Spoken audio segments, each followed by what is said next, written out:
I haven't done my yoga in like 5 days, and I don't feel like it. I was sick for a couple days, pretty sick in the morning, and I didn't have the energy or stamina or strength to do it.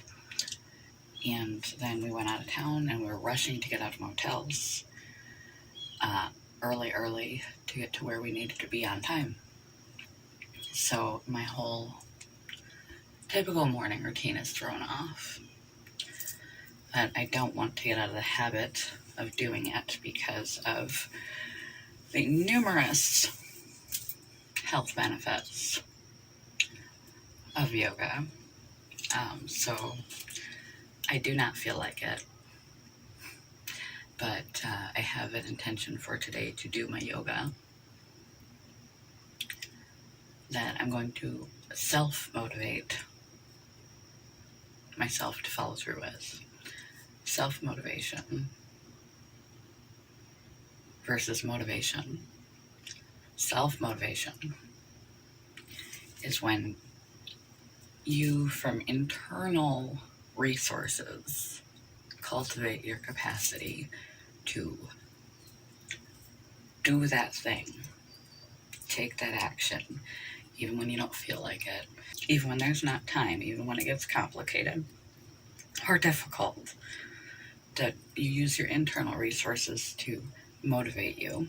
External motivation is when something outside of us motivates us to do it. So I gotta make myself do it. And longevity of health and reobtaining my health are my internal motivations. I'm going to begin running. I'm going to quit smoking. I'm going to pick up a guitar, take lessons. I'm going to learn Spanish. And you put that out there. Now everybody knows and everybody is expecting you to do that thing. And that will encourage you to do that thing. You can create internal motivation through figuring out your why. Because your health requires it, needs it. Because you want to live a long and active lifestyle. You want to be present in your life. You want to have long health span, not just long lifespan. You're doing it for your children and your family. Because you want to be there for your kids. Because you want to be there for your spouse. Because you want to be there for your retirement. You want to have be able to still do things when you're finally done working and you have the freedom to do things. Whatever those internal motivators are, you can figure out your why. And that will encourage you to move on those things. And when it comes to external, like I said, you can make yourself accountable by notifying other people. The one thing you have to be careful with that is sometimes you get so much praise and stuff that about your goal setting or your move that people are so grateful and happy for you that you're going to do this thing, that the excitement and fulfillment that gives you, the accolades and the praise and congratulations and all of that gives you enough satisfaction neurochemically that it doesn't actually motivate you to follow through. So you have to be careful to make the accountability portion of notification about now everyone knows, and if I don't follow through, I'm going to look foolish. To encourage you versus I got a lot of pats in the back today. I feel really good. I feel contented. Now I have a lot of serotonin. Serotonin is the contentment and abundance chemical that you are happy with what you are. Dopamine is the go after it chemical. You don't want to get so settled into the happiness of others for you moving toward your goals, that you are satiated with what you have through serotonin and you don't actually move toward what you want with dopamine. There's a difference between interest and commitment. When you're interested in doing something, you do it only when circumstances permit.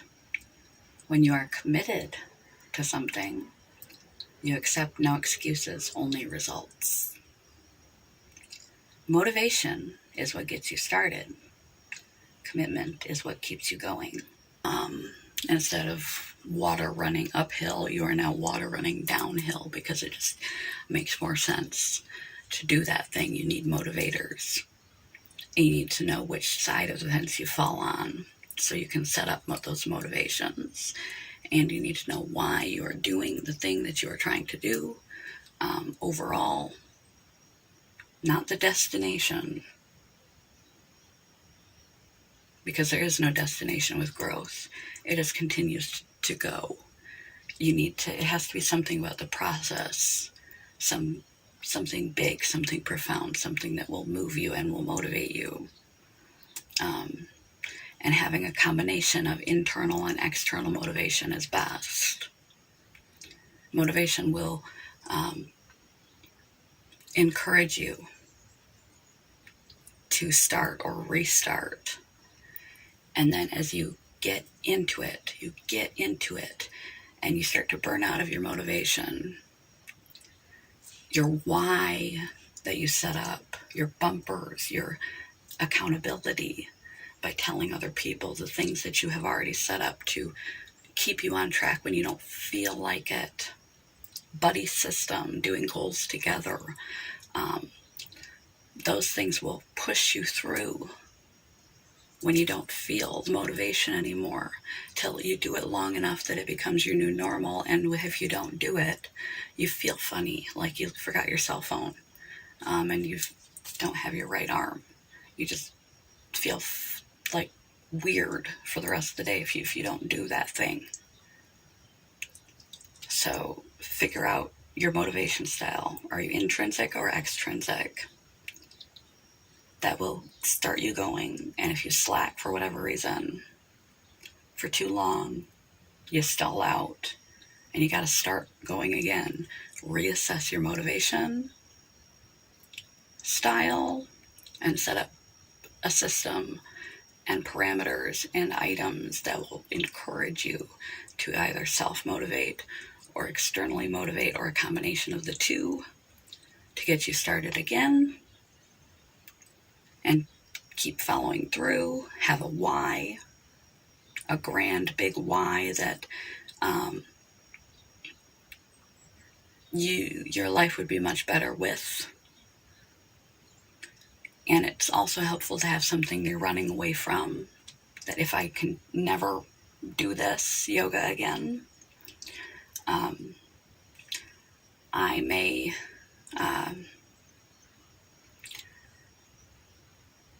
not help my RA. I may be in a state 15 years from now where I can't tie my own shoes, where I'm so inflexible that I can't bend over. I can't reach my arms over my head. So weak that I can't support my own weight, let alone the weight of the life that I want. I don't want to lose my self to RA. So I'm chasing after something and I'm running from something. And those whys will keep you going when the motivation burns out. And that is cultivating commitment. The consistency with which you do the thing. Do it over and over and over and over and over and over and over for a while. With helpful aids like doing it with somebody else to keep you going when you don't feel like it. will make it autopilot for you to do that positive thing. So that it's just a daily must. And when you do get to that point where you start to feel weird if you didn't do this thing in the morning, meditate, or you didn't read, you didn't pick up that instrument and play a few tunes, you didn't do the thing that you've been trying to do, you feel weird. You didn't sketch today and you just feel weird, you feel like something's missing. That's where you have developed enough discipline and consistency toward doing it that it becomes much easier to keep your commitment. It becomes your new autopilot programming. This is your new normal, but it takes a hurdle and a half to get there. It takes time to get there before it builds its own momentum, becomes your new autopilot. And you feel funny if you don't. And it's a much longer span, unfortunately, like all good things in life. The negatives are easier. It's a much longer span of time to get to momentum and autopilot and it feeling funny if you don't do it than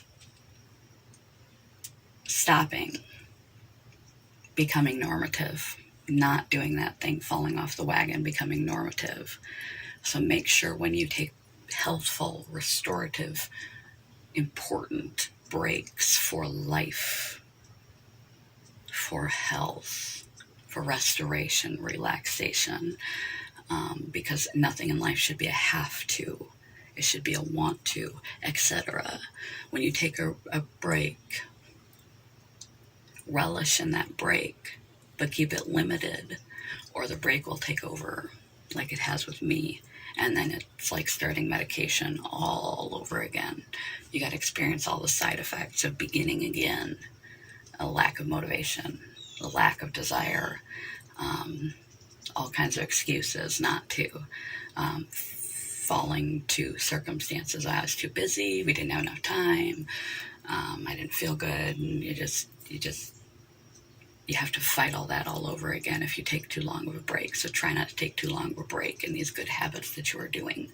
Try to make them habits that are part of your day. And when you stop with intention that this is a break for X, Y, or Z for this period of time. But don't let it go on too long because it's much easier to stop than start again. And the quotes one more time. There's a difference between interest and commitment. When you're interested in doing something, you do it only when circumstances permit. When you're committed to something, you accept no excuses, only results. And results are not the outcome. Results are the action, the endeavor. You just got to do that thing. Motivation is what gets you started. Commitment is what keeps you going. Without commitment, you cannot have depth in anything, whether it is a relationship or business or a hobby. And commitment is an act, not a word. Commitment is what transforms a promise into reality. So it's okay to fall off the horse from time to time. It's hard to get back on it. But if you really understand why you want it, why it's a must, what you're running away from, what you're running toward, if you're internally or externally motivated more, set those things up so that you will be more motivated. You will be accountable to those things. And a combination of two is good. And just use discipline to do that thing until you become back in flow and it is normative for you to do it. More normative than not. Don't know what I'm going to title this. Probably just commitment. But I could have made a commitment video about relationships. It's awfully long. And I went sideways. And I talked cyclically. I may just leave it. I don't know. It's morning, guys, gals. He, she, they, we. Peeps. I'm trying to get my brain around things, and then I'm going to go do some yoga. Because I know why I'm doing it. And I know why I have to internally motivate. I know what I'm running toward. I know what I'm running away from. And I have accountability right here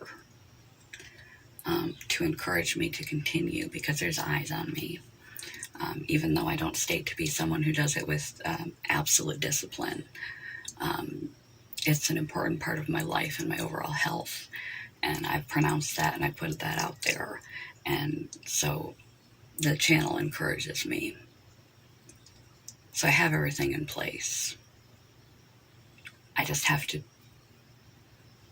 be committed to accept nothing less than following through.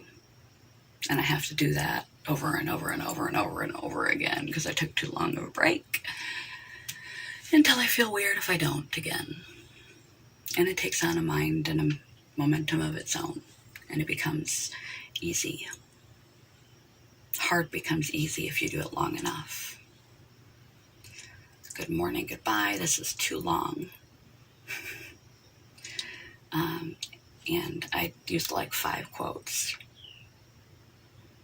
But you get the drift.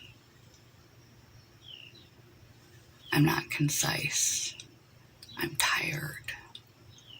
But I love you guys, gals, and everyone else. Have a good day. Peace. Cheers.